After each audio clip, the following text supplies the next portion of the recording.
Estamos falando a respeito de práticas espirituais e uma delas que deve estar presente na vida de todo cristão é a leitura bíblica.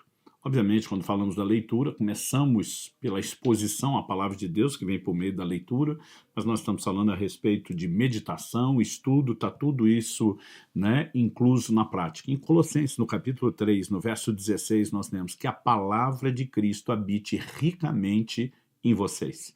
Né? Como que a palavra de Cristo pode habitar ricamente em nós? Né? Ela não vai ser transferida por download gratuito enquanto você dorme. Então, evidentemente, nós precisamos conhecer as Escrituras. Né? Quando vemos o Senhor Jesus citando as Escrituras várias vezes, está escrito, está escrito, está escrito, evidente que nosso Senhor tinha conhecimento das Escrituras e é o exemplo, a referência para mim e para você que também devemos ter o conhecimento das Escrituras. Como eles chegavam a conhecer isso?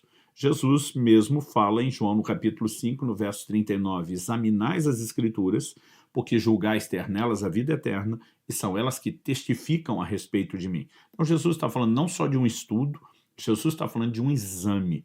Né? As pessoas eram levadas a esse processo de meditação, de reflexão e muitas vezes de um estudo mais minucioso das Escrituras. Então, evidentemente, não podemos viver sem a palavra de Deus, né? E para que nós possamos ter acesso a ela, precisaremos da leitura, da meditação, do estudo da palavra. Eu acho que o tópico número 1 para começarmos aqui, entendemos o que a leitura bíblica, ou o que a palavra de Deus que conhecemos por meio da leitura, pode fazer por nós. Né? Longe de esgotar o assunto, eu queria apenas dar alguns motivos que te incentivem, né, a leitura bíblica e que te façam olhar dando mais importância para a palavra de Deus.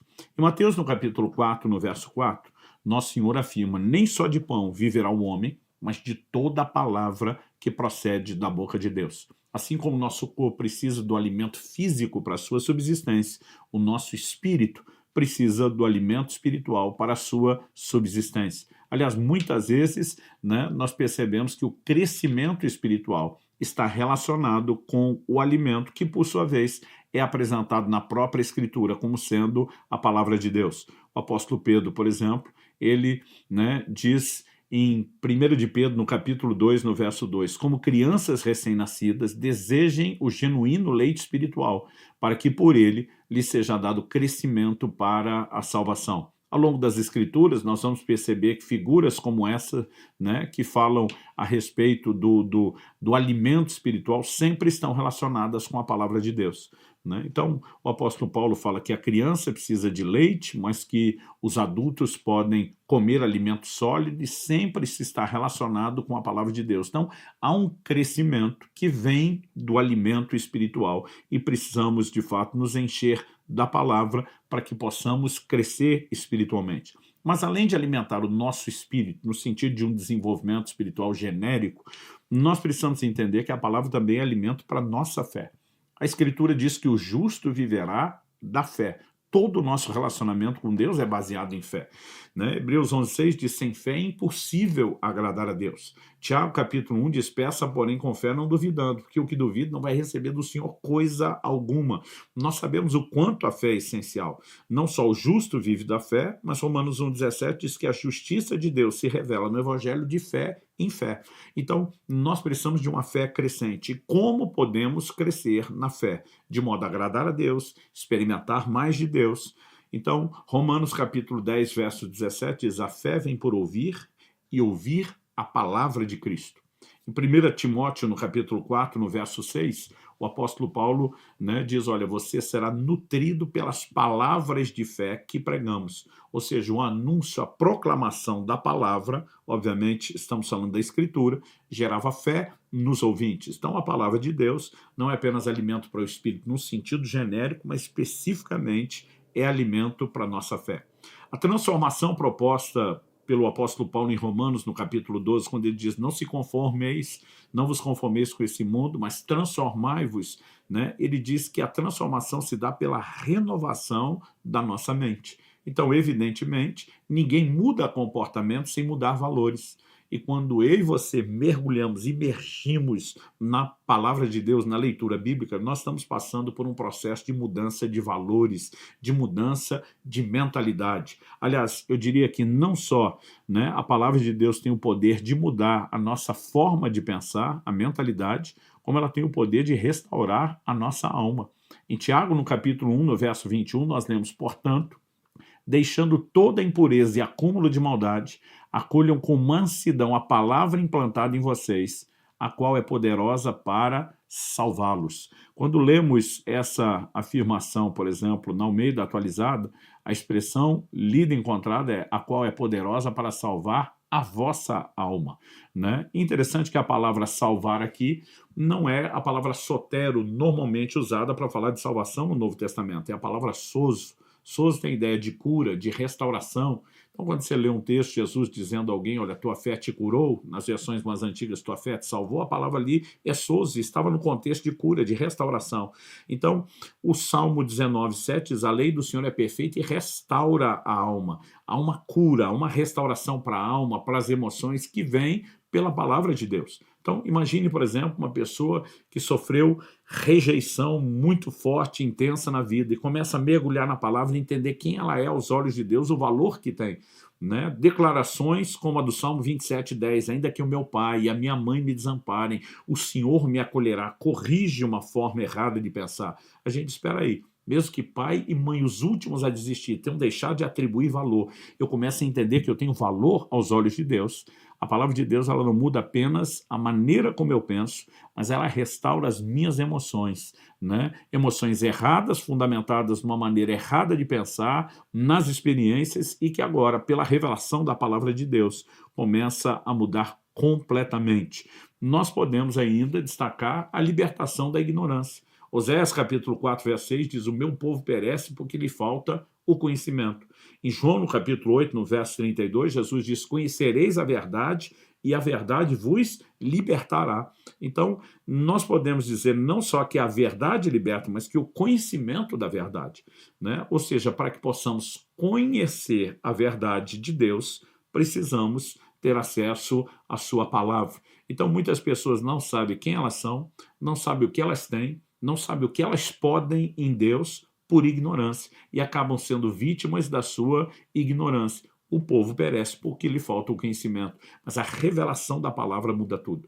É por isso que Daniel 11:32 diz que o povo que conhece seu Deus será forte e fará proezas. Como podemos conhecer a Deus?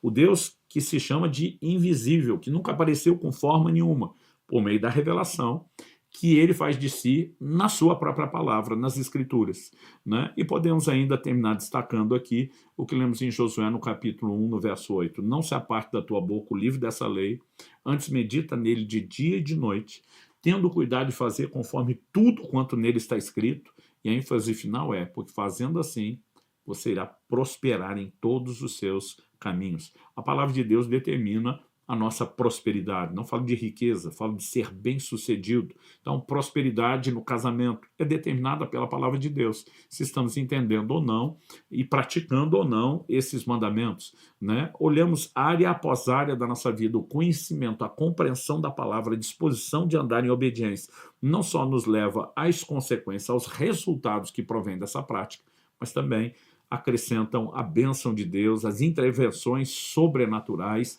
Ou seja, não há como imaginar ter uma vida espiritual plena sem a palavra de Deus. Então, precisamos de alimento para o nosso espírito, alimento para a nossa fé, renovação da mente, restauração da alma, libertação da ignorância, a prosperidade completa. Como? Por meio da palavra de Deus. E a palavra de Deus não agirá em nós, a não ser por meio do conhecimento. Jesus diz, o Espírito Santo os fará lembrar daquilo que eu vos tenho dito. Eu gostei que o material que o Espírito Santo usa para trabalhar é o que nós já ouvimos de Jesus. Então eu digo para as pessoas, a leitura coloca um depósito da palavra de Deus dentro de nós. O Espírito Santo vai usar isso como matéria-prima depois para trabalhar e aplicar nas nossas vidas. Então sim, a leitura bíblica é essencial. Embora, como eu falei no início, vou repetir aqui, nós precisamos entender que a Bíblia não fala só de leitura, ela fala de meditação e ela também, né, fala a respeito de exame ou de estudo. A respeito da leitura, né, podemos começar destacando o que Deus falou a respeito dos futuros reis. Lá em Deuteronômio, no capítulo 17, né, nós vemos o Senhor fazendo a seguinte afirmação, né, de que o futuro rei deveria ter uma cópia do livro da lei, e o verso 19 diz assim, eu quero destacar aqui qual era o propósito dele ter a cópia do livro da lei, que era utilizá-lo. O rei terá esse livro consigo e nele lerá todos os dias da sua vida, para que aprenda a temer o Senhor seu Deus, a fim de guardar todas as palavras dessa lei e esses estatutos para os cumprir. Né? O verso 20 ainda diz, ele fará isso para que o seu coração não se exalte sobre seus irmãos e não se desvie do mandamento, nem para a direita, nem para a esquerda. Assim prolongará os dias no seu reino, ele e os filhos dele no meio de Israel. Então vamos lá. Não era todo mundo que podia ter uma cópia do livro da lei naquela época. As cópias eram manuais. Interessante quando você estuda o trabalho que os escribas tinham, a dedicação para fazer cópias do livro da lei. Eram cópias manuais, ou seja, não era um livro popular. Então, além dos sacerdotes, Deus está dizendo que o rei poderia ter uma cópia, mas a cópia não estava à disposição de todo mundo. Como a maior parte do povo tinha acesso à lei, nas leituras públicas, né, que eram feitas nos ajuntamentos. Então você percebe, por exemplo, o Senhor Jesus frequentando a sinagoga e que lá havia a leitura, né, da lei. Inclusive, num determinado momento, Jesus faz a leitura daquelas cotas que eles tinham, né, para esse tempo de leitura na sinagoga, e ele pega o livro do profeta Isaías. Mas o que nós temos em tempos recentes, quando eu falo recentes, não estou falando só de últimos anos e décadas, desde a Reforma Protestante, nós tivemos o advento da gráfica, né, de Gutenberg inventando aí a prensa ou imprensa, e por causa da gráfica, os livros se popularizaram e, entre eles, a Bíblia pôde ser colocada na mão de todo o povo. Hoje nós não dependemos nem da impressão gráfica, né? Temos cópias digitais da palavra de Deus disponíveis para ser baixados em qualquer celular, tablet, não importa quais sejam os recursos que a gente utilize. Ou seja, aquilo que antes não era para todo mundo, e o rei que ia governar o povo tinha uma ordem de Deus de ler, hoje nós podemos entender que todos podem usufruir. Então Deus não queria que apenas o rei lesse todos os dias. Naquele momento Deus está falando com uma das poucas pessoas que poderia, né, ter esse, não vou nem chamar de luxo, mas o privilégio de ter a cópia do livro da lei que hoje nós temos. Então, evidente que nós deveríamos usar isso. E como relacionamento com Deus, quando iniciamos essa série de aulas sobre as práticas espirituais, começamos com um devocional diário para mostrar que a base do relacionamento com Deus é diário. Portanto, deveríamos ler a Bíblia todos os dias, como Deus orientou a esse rei que lesse. Agora, quando eu falo a respeito, né, de estudar a Bíblia de uma forma geral, as pessoas me perguntam muito, Luciano, como é que eu posso fazer, né, para estudar a Bíblia? E eu digo para as pessoas, olha, eu tenho 3 formas que são bem distintas, mas elas são complementares. Em primeiro lugar, eu falo de leitura corrida. O que é leitura corrida? É você ler o máximo que você pode do texto bíblico todo, né, de capa a capa, de Gênesis a Apocalipse. Isso não significa que a leitura completa da Bíblia tem que ser feita só na ordem que está lá, livro após livro, mas evidentemente ter o conhecimento de todo o conteúdo bíblico, ele é muito importante. Por quê? É preciso considerar o que toda a Bíblia diz sobre um assunto, não apenas aprender textos isolados, né? Eu sei que a memorização de versículos é importante. Eu comecei a fazer isso quando criança, né, no que nós chamávamos de a escola bíblica dominical nas igrejas, íamos aprendendo e memorizando porções da palavra, mas além de conhecer textos isolados, nós também precisamos de um conhecimento geral do todo, porque senão pode haver, como destacamos desde o início das aulas dos fundamentos doutrinários, pode haver engano, distorções doutrinárias que se dão sempre pela falta do conhecimento do todo. Por exemplo, em Mateus, no capítulo 4, quando, né, Jesus responde diante da primeira tentação de Satanás, está escrito, na próxima tentação ele diz, pula do pináculo do templo, porque está escrito. É quase como se dissesse, o senhor quer falar de Bíblia? Então vamos trazer Bíblia, e o diabo cita ipsis literis uma porção do Salmo 91. O que é que Jesus lhe respondeu em Mateus 4, 7? Também está escrito. E quando Jesus vem com esse também está escrito, ele falou, o que você citou realmente está na Bíblia. Mas a aplicação que você fez desse texto não concorda com o resto da Bíblia, porque tem outra porção que coloca por terra a sua tentativa de fazer esse texto dizer o que você está insinuando que ele diz. Então é nesse momento que a gente percebe o quê? Que a Bíblia explica a própria Bíblia. E sem o conhecimento do todo, nós podemos chegar a conclusões equivocadas. Isaías, no capítulo 28, no verso 13, a Bíblia diz, e assim a palavra do Senhor lhe será preceito sobre preceito, regra sobre regra, um pouco aqui, um pouco ali. Então, a soma, né, da palavra de Deus é que nos ajuda a ter a percepção do que, de fato, Deus está tentando comunicar. A tradução brasileira que temos da Bíblia, que teve como um dos seus revisores, Rui Barbosa, diz no Salmo 119, 160, a soma das tuas palavras é a verdade, e cada uma das suas justas ordenanças dura para sempre. Né? A versão revisada de Almeida também fala da mesma forma, a soma das tuas palavras é a verdade. Né? Ou seja, a verdade de Deus está na soma, no todo do que as Escrituras dizem. Interessante notar a própria abordagem que o Senhor Jesus fazia do assunto, né? Usando porções das Escrituras que confrontavam outras. A Bíblia não se contradiz, ela é um livro perfeitamente harmônico. Né? Mas olha o que Jesus diz.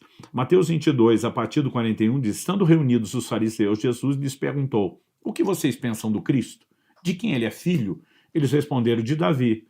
E Jesus perguntou, então como é que Davi, pelo Espírito, chama o Cristo de Senhor, dizendo, e agora ele vai citar uma porção do Salmo 110, né? Disse o Senhor ao meu Senhor, sente-se à minha direita, até que eu ponha os teus inimigos debaixo dos teus pés. Então Jesus dispara, depois de citar o texto bíblico, portanto, se Davi o chama de Senhor, como ele pode ser filho de Davi? O verso 46 termina dizendo assim, ninguém podia lhe responder uma palavra. E a partir daquele dia, ninguém mais ousou fazer perguntas. Porque várias perguntas iam sendo feitas pelos fariseus, pelos saduceus, por vários grupos, com o propósito de experimentar Jesus. Ele não só respondeu bem, mas no final ele diz, agora quem pergunta sou eu. Vocês dizem que o Cristo é filho de Davi, e havia de fato promessas de que o Cristo viria da linhagem de Davi. Jesus não estava negando isso, ele só pergunta, se Davi o chama de Senhor, como é que ele pode ser filho? O que você vai descobrir que Jesus está dizendo que a Escritura diz que ele é filho de Davi, mas ao mesmo tempo a Bíblia mostra que Davi o chama de Senhor, ou seja, ele não seria um mero descendente de Davi, ele não seria um mero governante natural, que teria o direito de governar o povo apenas por ser da linhagem de Davi, ou seja, em um nível de autoridade igual ao de Davi. Além de também ser filho de Davi, ele era um ente espiritual, né, que viria da forma como veio por concepção sobrenatural do Espírito Santo, o Deus encarnado, a quem Davi se dirigiria ao seu futuro descendente, na futura revelação de Cristo, chamando ele de Senhor sobre a sua própria vida. Então Jesus não estava anulando a declaração interior, mas ele está perguntando como é que nós conciliamos. E essa é a forma como nós interpretamos as Escrituras. E para que haja interpretações corretas, nós precisamos da visão do todo. Né? Se você olhar, por exemplo, para a pregação de Estevão em Atos, no capítulo 7, você percebe que para falar de Jesus, ele vai falar de Abraão, ele vai falar dos patriarcas, ele vai falar de como Deus formou um povo para si, né? Ele vai falar a respeito de como Davi quis construir uma casa, Deus não permitiu, foi Salomão quem deixou. A partir do conceito de casa, ele migra para dizer, mas o Deus eterno habita em templos feitos por mãos de homens. E ele vai pegando toda a construção para que então Cristo seja apresentado. E com isso eu sempre falo da importância da cosmovisão bíblica, a visão maior, a macrovisão, a capacidade de enxergar e de entender o todo. Então, como é que nós vamos discutir doutrina sem conhecer o que a Bíblia diz? Paulo vai lá no livro de Gênesis para dizer, por meio de um só homem, né, entrou o pecado no mundo, Romanos 5,12, através do pecado a morte passou a todos os homens. Então, essa percepção do todo é importante e só virá por meio da leitura. E precisamos estar sempre lendo, para que a gente possa ir absorvendo, assimilando não só conhecimento e informação, mas também sendo trabalhado pelas Escrituras. Agora, eu gosto de observar que a palavra de Deus fala a respeito de meditação e não apenas da leitura. Né? Significa que a leitura ela vai colocar a palavra de Deus para dentro de nós. Mas a meditação é a capacidade de voltar naquilo que nós colocamos para dentro e trabalhar nisso. No Salmo 119:15, o salmista diz assim: meditarei nos teus preceitos e as tuas veredas terei respeito, né? O próprio Deus diz a Josué, já citei isso antes, quando falei que a palavra é fonte de prosperidade. Não se aparte da tua boca o livro dessa lei, confissão. Antes medita nele de dia e de noite. Para confessar, a gente tem que conhecer, tem que ler. Para meditar, a gente tem que ter lido para conseguir refletir naquilo. Então, tudo vai começar com a leitura. E depois nós temos aí os desdobramentos. Quando falamos da meditação, né, interessante observar que nós temos duas palavras hebraicas traduzidas como meditar.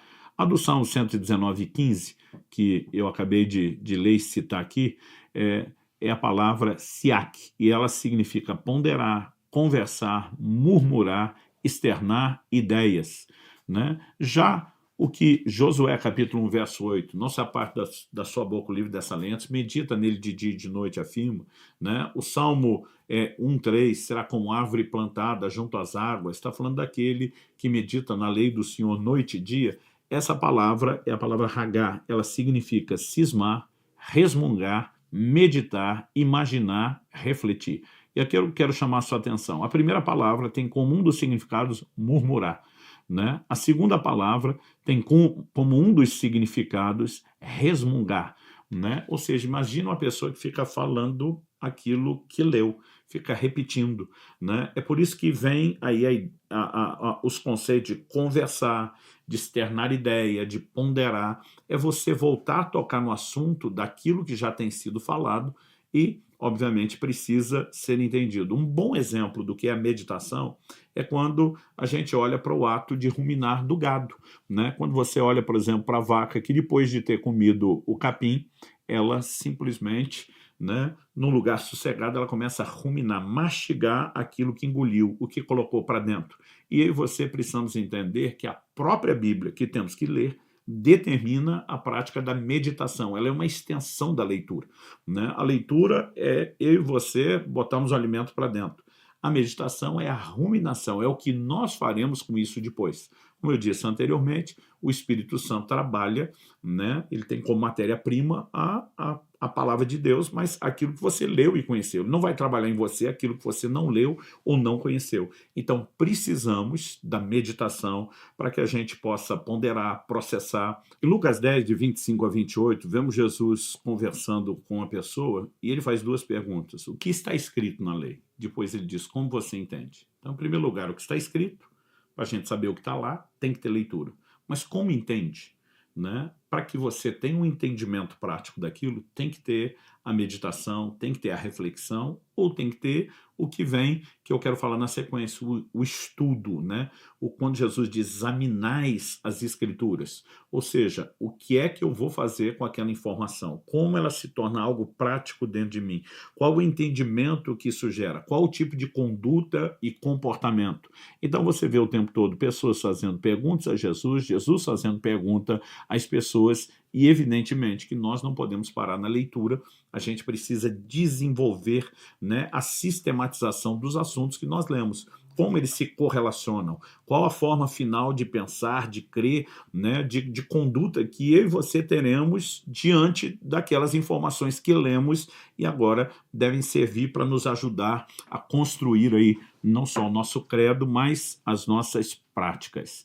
Isso me leva agora ao terceiro e último aspecto, que é o que Jesus falou de um exame. Eu diria que isso tem a ver com estudo, né? Então, assim, quando as pessoas perguntam, pastor, qual a sua forma de lidar com a leitura e estudo bíblico? Eu falo, eu tenho 3 formas.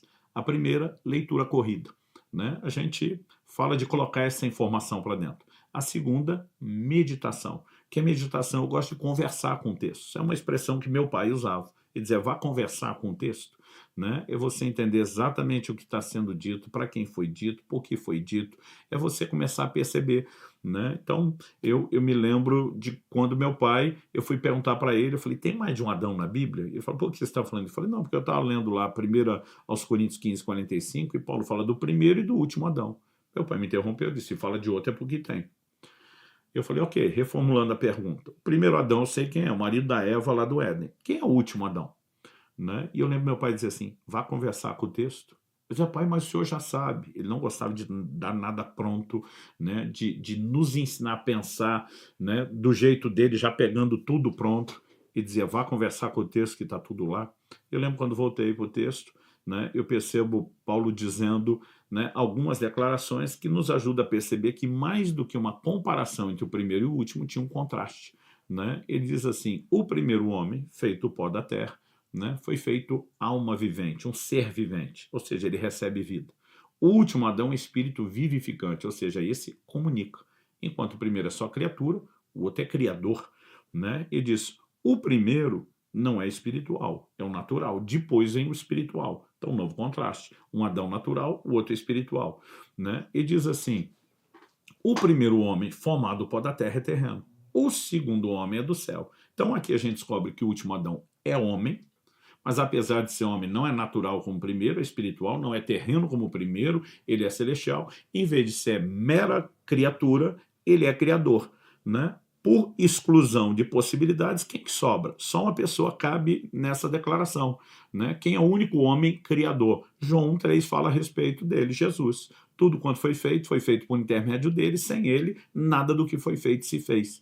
E eu lembro que depois de ter percebido essas coisas, voltei para meu pai e falei: é Jesus o último Adão? Ele: aham, como quem disse, né? Estava lá o tempo todo. Mas nós precisamos aprender a refletir, né? A ponderar e a nos aprofundar. Agora, quando eu falo de leitura, de meditação, que é a conversa, eu sempre digo que temos um terceiro elemento importante.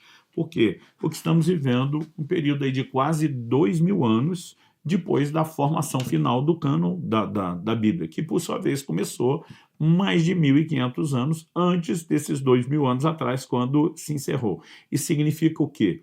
Que muitas vezes nós temos desafios de ordem cultural, né? Nós temos elementos que podem ser históricos, geográficos, eu diria hoje em dia até mesmo arqueológicos, que podem nos ajudar a entender melhor os assuntos. Então, há muitos materiais que podem ajudar as pessoas. Né? Antigamente, se falava muito das chaves bíblicas, você conseguia localizar, né, todos os demais textos que mencionam uma mesma palavra. Hoje você tem sistemas de busca, né, no aplicativo da própria Bíblia, via internet, que te ajudam em relação a isso. Mas nós temos Bíblias, um exemplo, uma dessas Bíblias de estudo, né, a Bíblia de referência Thompson, que ela vem por cadeia temática. Então, às vezes você quer estudar família, mas tem texto que fala sobre família sem usar a expressão família. Então, nessa busca você não vai achar. Mas ele já traz agrupamentos, né, que te permite avaliar e sistematizar os assuntos. Então, a gente tem os comentários bíblicos, né? Pessoas que têm gastado anos detalhando o que é o versículo, quais os contextos, quais as possibilidades de avaliação, e não significa que um comentarista tenha a palavra final.